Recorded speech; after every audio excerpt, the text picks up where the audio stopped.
not only do we call out excellence sort of at the end of career or late in career with the laureates, we also have something called the Canadian Medical Hall of Fame Award. And this is an award that we provide to second-year medical students at each of Canada's 17 medical schools. So annually, somebody gets this award. And before you on the screen are the NOSM Award recipients. We began this program in 2015, and we've had just excellent caliber of award recipients, real game changers. These are people who aren't just smart and in med school, they're involved in the community.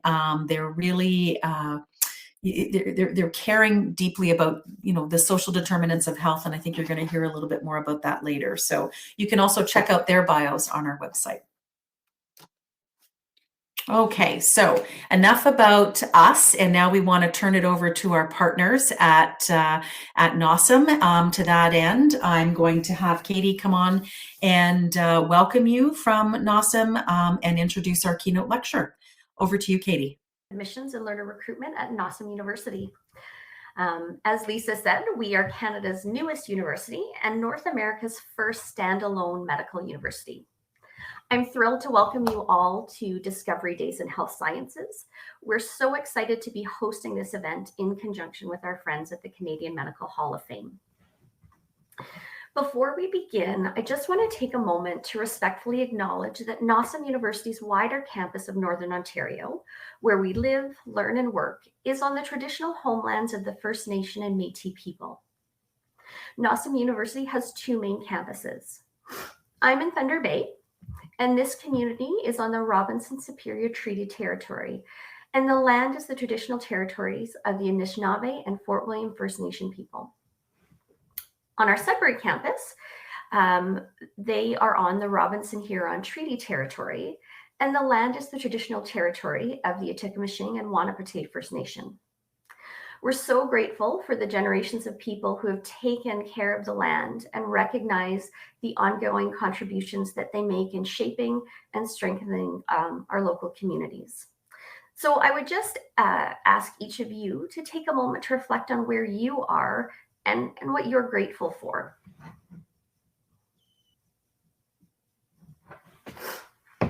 As I said before, the campus of NOSM University is all of Northern Ontario. Last week, myself and my colleague Lindsay, who you're going to meet a little bit later today, had the privilege of spending a few days in the beautiful communities of Moosonee and Moose Factory, just south of James Bay. We were there to speak with high school students about considering careers in health-related fields, and it was truly amazing. And today, connected virtually, we have approximately 167 learners from 26 schools spanning 16 communities across Northern Ontario. Why is that important? It's important because each of these communities, we have students and residents from NOSM, faculty members who live there, learners who are learning and being educated there and working there. But we also have students like yourselves who may be dreaming of coming to NOSM or considering a career in health sciences. And so we hope that today's sessions will either open your mind to the possibilities of those careers or confirm what you've already been planning for. We have some amazing workshops today, as Lisa indicated, that will help you explore various health-related fields. We have a career panel discussion that will allow you to ask some burning questions. And at the end of the day, our admissions officer, Lindsay, is going to be hosting a session on admissions to medical school. But before we do any of those workshops or presentations, we have an amazing keynote speaker. The struggle with mental health and addictions has touched each of us in one way or another. And Dr. Tara Leary, NOSM University faculty member, but also the medical director of continuing medical education at NOSM, as well as a whole host of other duties, has focused her practice in these areas for more than a decade. She's here today to share her journey to medicine and what she's doing to lead the changes that are needed to respond to the ongoing opiate crisis. So without further ado, I would like you all to help me welcome Dr. Tara Leary. Good morning. Kija, bonjour. Thank you very much, Katie, for those kind words of introduction and hype I hope I can and live up to. Thanks also for inviting me here to speak today and to share my experiences, as Katie mentioned, as an addictions medicine physician. I hope today helps answer a lot of questions for everybody, but more importantly, I really hope that it opens up doors of possibility for each of you as you explore possible careers in medicine specifically, perhaps, but health sciences and healthcare in general. As you heard, I'm a family doctor in Sudbury, and I focus my practice both in hospital and in the community in addictions medicine. I help people that are struggling with anything from opiates to alcohol, cocaine, amphetamines, weed, and the struggles that go along with substance use. Before that, though, I grew up in what I thought was a very average middle-class family in Ottawa. I'm third-generation Canadian on my dad's side. Like most of you probably, I did well in school, and I was interested in medicine from an early age. I had no special healthcare experiences, and nobody in my family was or is in healthcare. But I set my sights on the goal after I had some schoolyard injury of some kind, and I went to the school nurse at the time. And when she was cleaning up the small bloody mess, she told me that I should consider a career in medicine because the sight of blood didn't bother me. So I struggled in grade 9 science when it came to figuring out the difference and the importance between cells as the smallest unit of life and atoms as the smallest unit of matter and why that mattered. But after figuring that out, I never lost my drive and went on to an undergraduate degree in biology at Ottawa U and then medical school at Queen's. And actually one of those inductees into the Hall of Fame, Jackie Duffin, was one of my teachers. What I didn't realize through all of that really, and until I started working with populations on the margins of our mainstream society, is that I grew up with a tremendous amount of privilege and opportunity, both financial, cultural, educational. And I realize now that a lot of people don't have the chance to experience that opportunity. So we have had lots of chances to celebrate healthcare workers as heroes through the COVID pandemic. And no doubt, many healthcare workers have made sacrifices to the point sometimes of losing their lives while treating COVID patients. Nurses, paramedics, physicians, basic scientists, healthcare administrators have all worked endless hours of overtime, confronted angry mobs protesting vaccines, pulled double shifts when colleagues were not available or when they were sick. There's been a rush to change policies and develop vaccines, to evaluate therapeutics and keep trying as people died. But as somebody who has worked through the pandemic, I really think what it's done is just brought the everyday realities of a career in healthcare into mainstream media and into the mainstream discussion. As well as emphasizing the urgency of the work that we do on a daily basis. I think that it's safe to say, without taking away from tremendous accomplishments that are recognized, for example, by the Canadian Medical Hall of Fame, that many of us we're going to work every day. And there's no doubt that one of the first lessons that I have learned is I am not a hero. I do believe that working long hours at times, addressing anger, diffusing confrontation, putting yourself in harm's way are all a part of doing work in healthcare. Maybe not every day for sure, and not day after day like it has been recently. And usually in Canada, not to the point of risking death. But what healthcare workers have been asked to do during this pandemic, in my opinion, from the front lines, is nothing more than show up and do the work that we're trained to do. So, don't get me wrong, long before the pandemic, healthcare workers of all kinds made profound discoveries, as the Canadian Medical Hall of Fame can attest to, huge advances in therapies and surgical approaches, powerful therapeutic connections with patients through the courses of their illnesses and recoveries and even death. Sometimes that's through grueling hours and hard work. And sometimes, like you see here, we're just in the right place at the right time. And that brings up this important point, because there's nothing wrong with being in the right place at the right time. You guys right now in high school can have an immediate impact in the ongoing opiate epidemic. And you can do that by carrying a Narcan or a naloxone kit and advocating for Narcan or naloxone to be part of every first aid kit that you have access to. Whether you're a lifeguard, a camp counselor, a volunteer somewhere, on your hockey teams, whatever it may be, if you have access to a first aid kit or a defibrillator, try to ensure that there's a Narcan kit included and that you know how to use it, because you will save a life.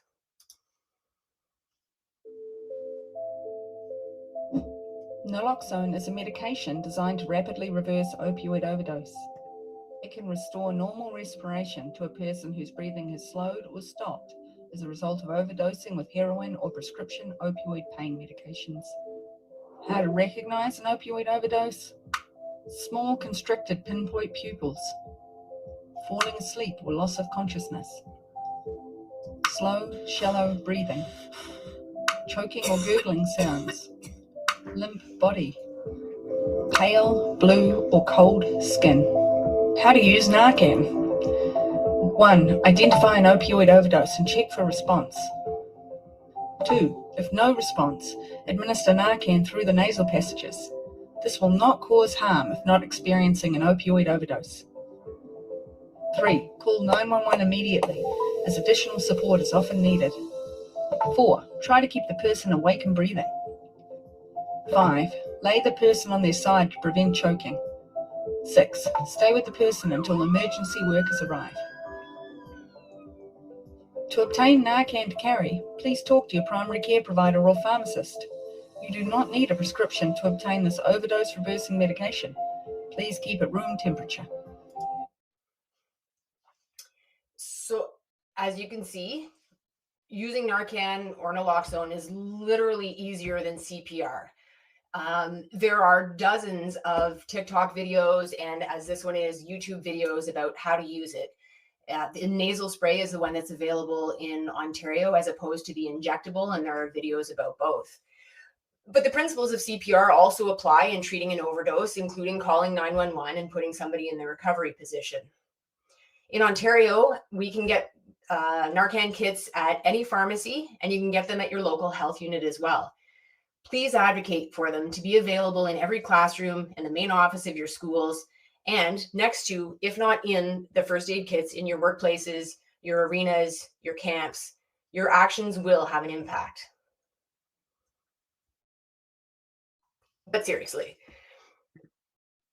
both the pandemic and the pre-existing and worsening opiate crisis have taught me that the real healthcare heroes are not the professionals showing up to work every day, but the patients that I work with on the front lines. And to explore this further, I'd like to share with you Tammy's story.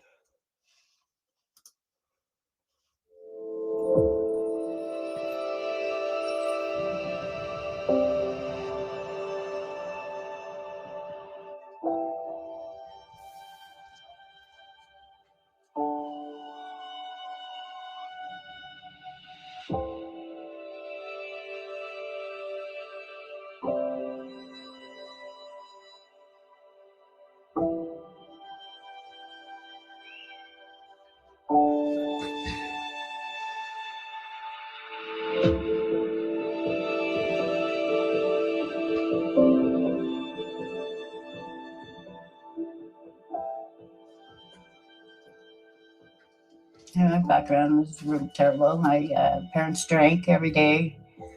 They were fight, argue all the time. I was the only child living at home, so it was kind of hard. Well, I grew up in St. Charles. I moved out when I was 16. I used to run away when I was 15. Got into the drugs. I was working the street. My parents would beat me, spank me, put me in my room, and I'd just run away. And keep running away every time they'd hurt me. I didn't talk to my mother, didn't talk to my father. For 2 years, I lived on the street. I didn't care. I was lost. I didn't know what to do. I was scared. So I started working the street to make some money so I could live in a hotel for a couple times. And that's what I've done. I'm a recovering addict. I was clean for 8 years. I relapsed today. I've done treatment and I conquered it. So I'm like, feel better for myself. I didn't have nobody tell me to go. You have to do treatment. I went on my own. I told myself that I needed help. So as long as you do what you have to do to make yourself healthy and happy, you got to make sure you're doing it for yourself. Because you can't do it alone.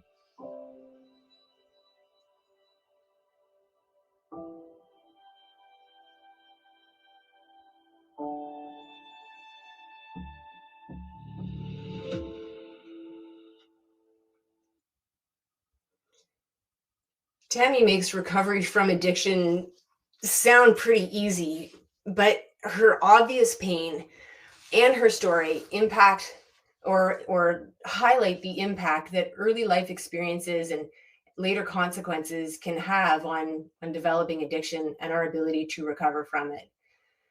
This slide shows just how profoundly impact or experiences like Tammy's, things like childhood abuse, restricted educational opportunities, homelessness, can impact our health. These factors are all called social determinants of health, and they are just as big a factor in determining our overall wellness as the combination of our genetics, our access to healthcare, and our built environment, including things like air quality and access to recreational facilities and things like that.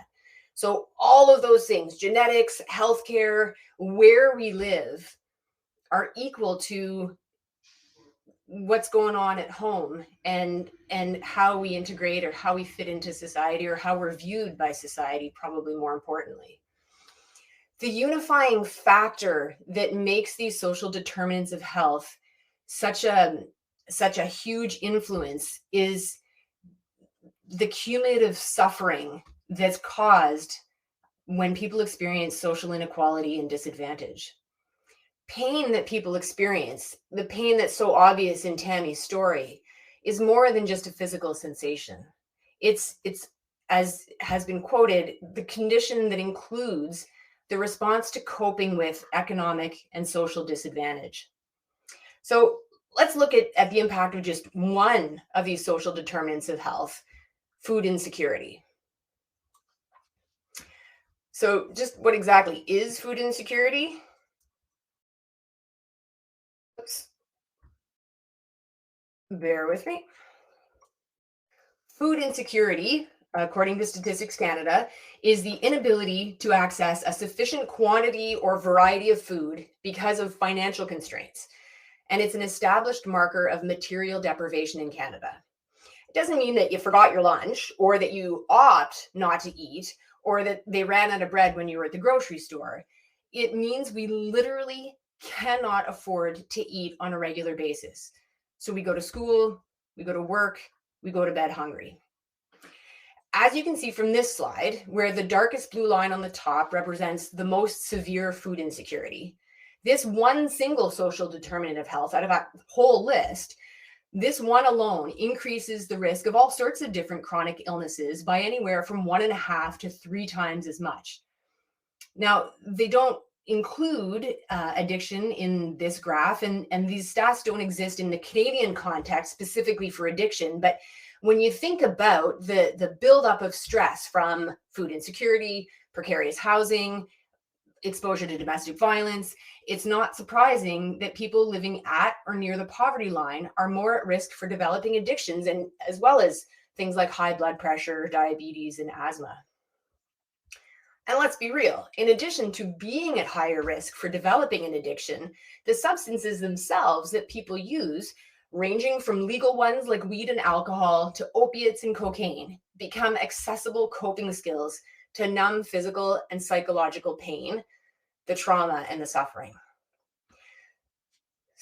if I'm too hungry to think, or I have to engage in something like subsistence sex work in order to put a roof over my head, I don't have the luxury of developing healthy connections or healthy coping mechanisms. Meditation, if I'm afraid for my life, or yoga, if I haven't eaten since yesterday, or coffee with a girlfriend, if I can't afford the coffee or the bus fare to get there, just aren't realistic. And so what do we use as outlets? Stress is adaptive. So, and a little bit of stress is good for all of us. So if you're stressed about exams coming up or a speech or a job interview you have to do, don't worry. It doesn't put you at increased risk for something serious like addiction. But when stressors are extreme, when they're unrelenting and overwhelming, they can actually cause changes in our DNA, specifically if these stressors happen during developmental periods like childhood. There's lots of research about the cumulative impact of adverse events in childhood. And it's shown just how far-reaching the consequences of that exposure can be. These changes at the DNA level are called epigenetic changes, and they've been shown to literally reprogram the brain. And they emphasize brainstem structures that play key roles in survival, and they disconnect the forehead parts, the frontal and the prefrontal cortex, which are involved in the more evolved part of our brain, like impulse control, delayed gratification, problem solving, and complex planning.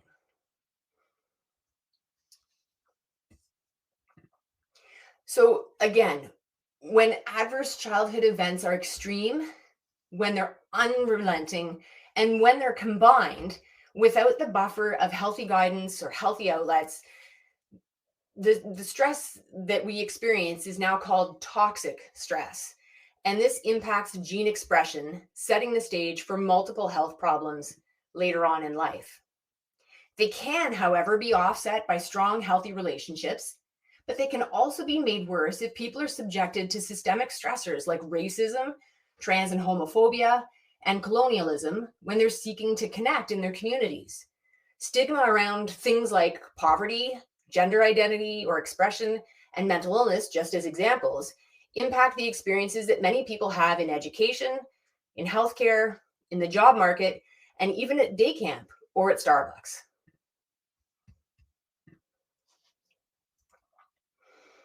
So why are my patients heroes? It's not simply because they face huge adversity in their daily lives, but it's because in addition to that, they choose to treat their addiction. And when they do so, they're taking on a huge challenge. Let's be real, change is hard.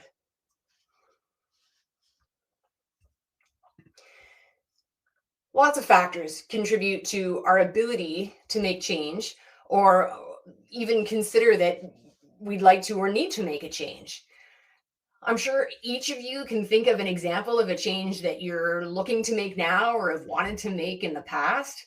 I don't know, things like less screen time or maybe eating a little bit more broccoli or being nicer to your brother or sister. And the brain loves routine. Even if it's an unhealthy routine, even if it's an antisocial routine, the brain loves routine and change is hard.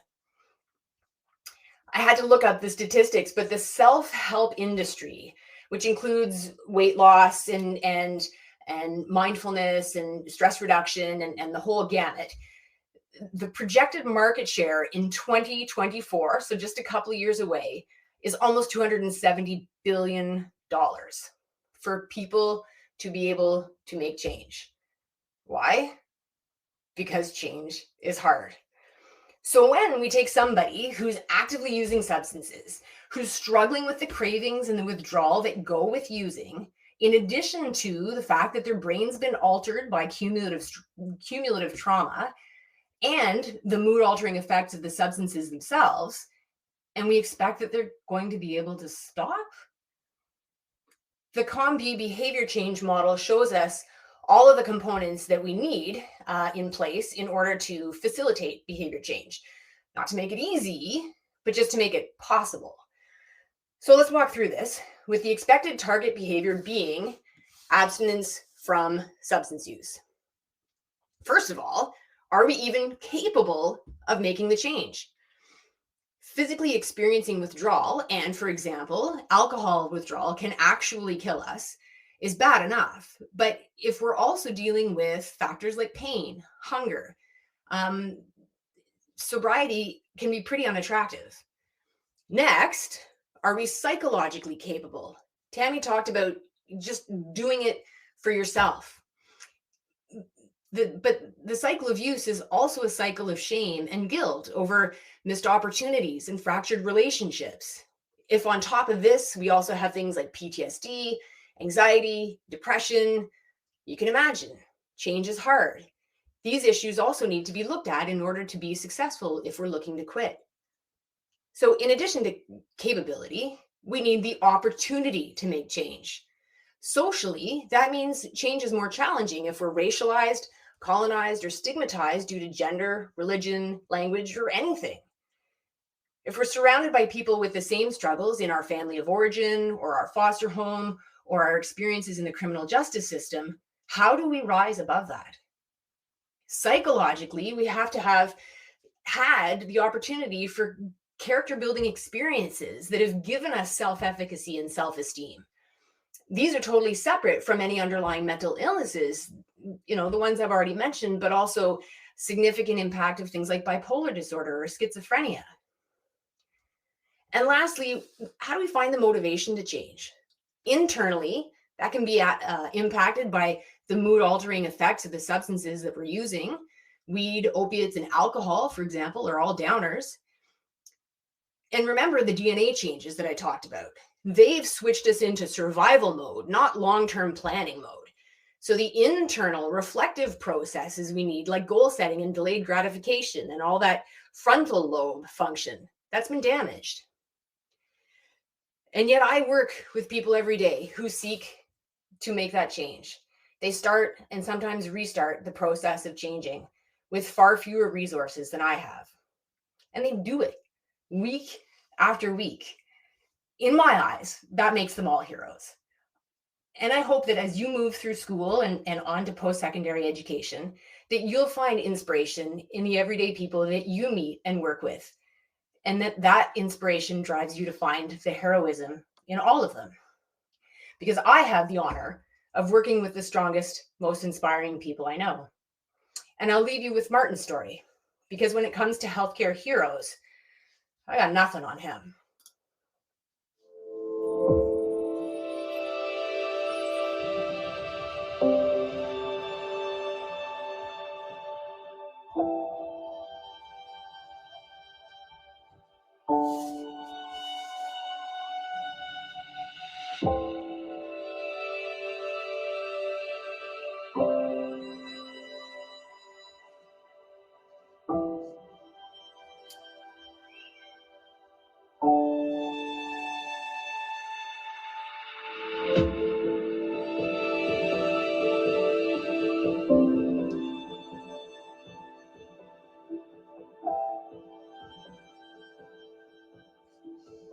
Me and my sister witnessed my mother killed my father in front of us at a young age. And so that was due to their addiction and then not dealing with growing up and being a kid, hence the mental health issues. Grew up from a broken home, child welfare system, right into young offender correctional system, group homes. And I'm going on, I think, my 5th or 6th year straight now being completely out of jail. So, and since then I've been committed to helping the community, homelessness. I was in Central North Correctional Center, penitentiary. And I remember sitting there just days before I got released and just fully committing and really owning my decisions and realizing it's nobody else's fault but mine. And the second thing would be once I got out, meeting my 12-year-old daughter. And just really deciding to become a father. Because prior to that, the last time I seen her she was basically in a car seat. What it was for me was always wondering all that time I spent locked up was why am I the way I am? And the frustration, the anger, the outbursts, the violent tendencies and stuff like that, I think was really based on not knowing why. And to be quite frank, it wasn't until it was by mere fluke I went to, I think it's crisis at HSN. somebody had missed their appointment. So that was like mere coincidence. Getting the diagnosis, breaking those diagnoses down one by one in detail in a way that I could understand. And not to say that it was the end all be all, but that clarity after, since a childhood, wondering, you know what I mean? So to have it in front of me and know, broken down where I understand it, it then led me to, you know, create steps within myself on how to start dealing or tackling them one by one.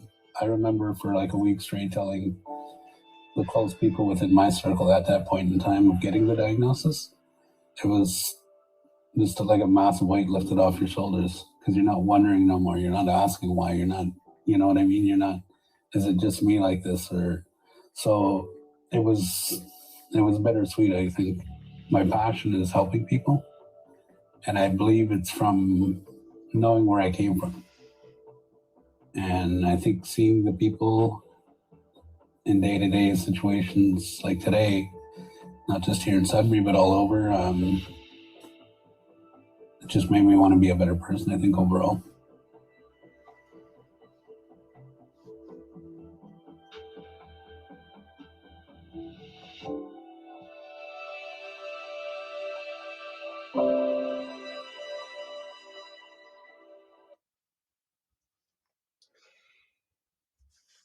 Now, certainly, there are situations and circumstances that put us at higher risk of developing mental illness and addiction, but none of us is immune. So my parting words perhaps may not be those of inspiration, and for that I apologize. But if anybody that personally or that you know is struggling, please find somebody that you trust and reach out. Wow, thank you very much, Dr. Leary. You have given us a lot to think about. That's a pretty weighty topic, and I really applaud you for taking it on. It certainly gives us all pause. I think students, you can appreciate, it gives us all pause to be grateful for what we do have. And also, I feel like as hard as some of those stories are to tell, it's this sense of hope that I think you've actually injected. It's easy to be judgmental. I think that probably because we don't understand the background, many of us do judge when we see someone like Martin on a street. It's just so easy to write it off and say, dust yourself off and pick yourself up. And obviously that's just not possible. But because of the work of people like you at the community healthcare level, and because of the organizations that I think have helped to make those videos, real change is possible.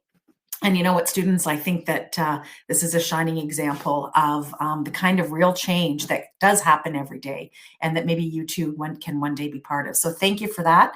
We really appreciate it. It was a really powerful lecture. Love the notion of the patients are the heroes. And you certainly gave two great examples of where that's true. Thank you for taking the time, both Katie and Dr. Leary, to be with us today.